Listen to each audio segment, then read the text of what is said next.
অনেক আপুরা আছো কয়েন প্ল্যান্ট শুকিয়ে গেলে মনে করো যে গাছটি মনে হয় মারা গিয়েছে। তো এটা নিয়ে অনেক মন খারাপ করো। আসলে কিন্তু বিষয়টা এরকম না। তো যারা কয়েন প্ল্যান্ট অনেকদিন ধরেই লাগায় তারা কিন্তু খুব ভালো করেই জানে যে এই গাছটা কিন্তু খুব সহজে মরে না। তো এই গাছটি আমার একদমই শুকিয়ে গিয়েছে। তো আমি রিপোর্টিং করব বলেই রেখে দিয়েছিলাম। এইজন্য অতটা গুরুত্ব দিয়ে আর কিছু করিনি। এজন্য শুকিয়ে গিয়েছে ভাবলাম যে মাটিটা শুকালেই একবারেই আমি গাছটা তুলে তারপরে রিপোর্টিং করব। আর তোমাদের সাথে শেয়ার করব।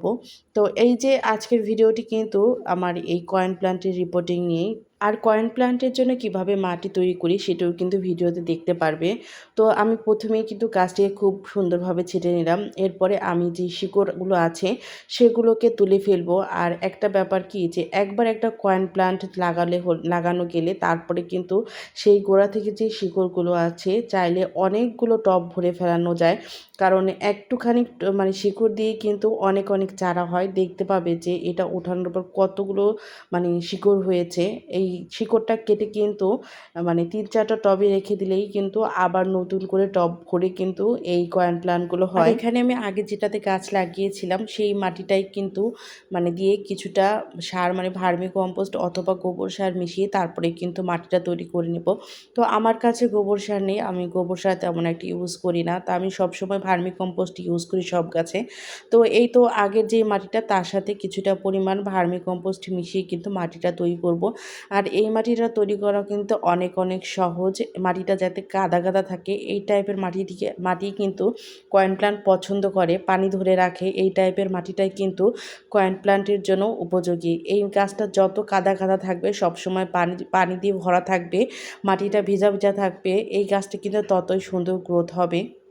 আর আজকে আমি এই একটা গাছকে কিন্তু ৩-৪টা টবে বসাবো। কারণ মানে দেখতে পাবে যে শিকড়টা কাটলে কত বড় হয়ে থাকে। একদম শিকড়টা কাটার পরে কিন্তু খুব সুন্দরভাবে ছড়িয়ে তারপরে পেতে দিতে হবে। তাহলে কিন্তু গাছগুলো অনেক বেশি ঝোপালো হবে। আর যে কেউ আর কি চাইলেই কিন্তু একটা গাছ থেকে অনেক অনেক চারা করে নিতে পারে। এই গাছটা এই দিক দিয়ে অনেক বেশি ভালো। দেখেন আমি কিন্তু গাছটা একদম ছড়িয়ে নিচ্ছি। তো এই মানে সুন্দর করে ছড়িয়ে পেতে দিলেই কিন্তু খুব সুন্দরভাবে গাছের গ্রোথ হবে। আর নিচে কিন্তু পাত্রের নিচে কিন্তু আমি খুব একটা মাটি দিইনি, অল্প একটু মাটি দিয়েছি।